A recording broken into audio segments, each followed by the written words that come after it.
नमस्कार एवरीवन, मैं हूं सीए निशा शर्मा और स्वागत है आपका Shreeji commerce classes YouTube channel पर। एक बार फिर हाजिर हूं मैं डायरेक्ट टैक्स विवाद से विश्वास स्कीम पर एक छोटी सी पेशकश लेकर। डायरेक्ट टैक्स विवाद से विश्वास स्कीम को ऑप्ट करने के लिए डेक्लारेशन फाइल करने की last date 31/12/2024 with minimum disputed tax payable जो है वो आने वाली है।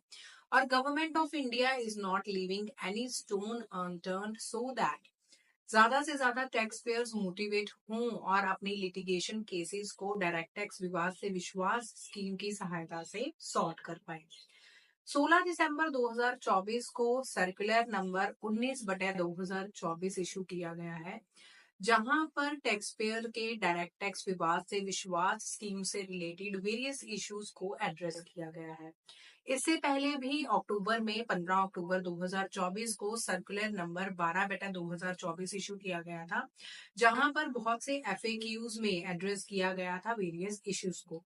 तो आज हम डायरेक्ट टैक्स विवाद से विश्वास स्कीम से रिलेटेड कुछ ऐसे ही इश्यूज पर डिस्कस करने वाले हैं, तो मेरे साथ बने रहिएगा। अगर आप चैनल पर नए हैं तो सब्सक्राइब जरूर कीजिएगा और डायरेक्ट टैक्स विवाद से विश्वास से रिलेटेड प्रीवियस वीडियोस मेरे चैनल पर अवेलेबल हैं, जिनका लिंक मैं आपको डिस्क्रिप्शन बॉक्स में मेंशन कर दूंगी। तो चलिए शुरू करते हैं। 22/7/2024 जो कि बहुत ही महत्वपूर्ण डेट है।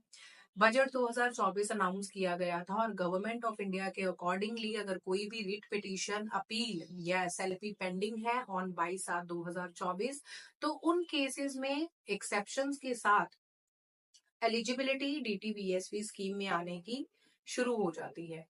लेकिन अगर आप 22/7/2024 को अपनी अपील को पेंडिंग रख रहे हैं लेकिन डेक्लेरेशन फाइल करने से पहले, या दूसरा सिनेरियो ये है दैट डेक्लेरेशन फाइल करने के बाद भी अगर इन पेंडिंग अपील केसेस को डिस्पोज ऑफ कर दिया जाता है बाय द डेजिग्नेटेड अथॉरिटी, तो उन केसेस में क्या इफेक्ट आएगा। तो इस सर्कुलर में आपको एफएक्यू नंबर 36 जो है वो दिया गया है, जिसमें ये बताया गया है दैट इन केसेस में भी अगर आपकी अपील को डिस्पोज ऑफ भी कर दिया गया है इधर बिफोर और after filing your declaration in form number 1, then also tax payer is eligible to opt DTBSV scheme. अगर 22/7/2024 की डेट एक्सपायर हो गई है, आप अपनी अपील फाइल नहीं कर पाए किन्हीं कारणों की वजह से और आपने with condonation of delay appeal file करनी है आफ्टर 22/7/2024, तो उस केस में क्या होगा। 22/7/2024 जैसा कि मैं आपको पहले ही बता चुकी हूँ इज अ इम्पोर्टेंट डेट। अगर कोई भी अपील उस डेट को पेंडिंग है तो भी उसको डीटीबीएसवी के लिए कंसिडर किया जाएगा। इवन आपने कंडोनेशन ऑफ डिले के साथ 22/7/2024 के बाद भी एप्लीकेशन अगर प्लेस की है, अपील अगर आपने प्लेस की है, तो आप डीटीबीएसवी स्कीम के लिए एलिजिबल नहीं होंगे। ऑन द कॉन्ट्रेरी, अगर आपने 22/7/2024 से पहले अपील फाइल की है again with application of condonation of delay और आपकी वो अपील एक्सेप्ट की गई है, आपको अलाउ किया गया है उस अपील के लिए with condonation of delay application, तो आप डीटीबीएसवी स्कीम के लिए एलिजिबल होंगे। तो इस बात से हम यही समझ सकते हैं that base is simple, that 22/7/2024 को आपकी अपील्स, रिट पिटीशंस या एसएलपी पेंडिंग होनी चाहिए in order to fall, in order to opt DTBSV scheme. Next issue यहाँ पर एड्रेस किया गया है दैट अगर मैंने अपनी अपील जो है वो प्लेस की है against intimation received under section 143 subsection 1 and that appeal is pending as on 22 July, तो क्या मैं डीटीवीएसवी के लिए एलिजिबल हूँ? जी बिल्कुल। 143 सबसेक्शन 1 की इंटीमेशन के अगेंस्ट भी अगर आप अपनी अपील कर चुके हैं और वो 22/7 को पेंडिंग है, तो भी आप डीटीवीएसवी स्कीम का सहारा लेकर लिटिगेशन केस को सॉर्ट कर सकते हैं। नेक्स्ट, अगर हम प्रोसिक्यूशन प्रोसीडिंग की बात करें तो यहाँ पर एक रियायत ये दी गई है दैट प्रोसिक्यूशन प्रोसीडिंग अगर आपकी नहीं प्लेस की गई before court of law before filing declaration, तो आप एलिजिबल है डीटीवीएसवी स्कीम के लिए, क्योंकि it is specifically written in DTVSV act that if prosecution proceeding has been instituted or initiated against the taxpayer, then taxpayer would not be eligible to opt for DTVSP scheme. So अगर आपकी proceeding start ही नहीं हुई है तो आप eligible हैं।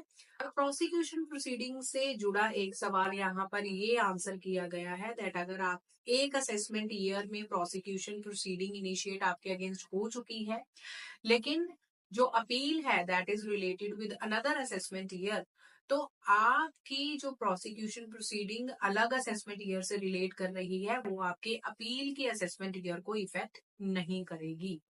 चलिए अब बात कर लेते हैं सेट असाइड मैटर्स की। तो सर्कुलर नंबर 12/2024 जो कि अक्टूबर में रिलीज किया गया था, उसमें स्पेसिफिकली रिटन है दैट सेट असाइड मैटर्स इधर फुली और partially to AO to assessing officer eligible नहीं है डीटीवीएसपी स्कीम में। लेकिन इसी को इलेबोरेट किया गया है सर्कुलर नंबर 19/2024 में, जहां पर स्पेसिफिकली मेंशन है दैट सेट असाइड मैटर्स अगर फुली हैं टू आईटीएडी, सीआईटी अपील्स या डीआरपी, तो उन केसेस में आप डीटीवीएसपी स्कीम को ऑप्ट कर सकते हैं। पार्शली सेट असाइड मैटर के केस में ये कहा गया है दैट जो सेट असाइड मैटर्स होंगे उनको एक सेपरेट फॉर्म ऑफ अपील में कंसिडर किया जाएगा।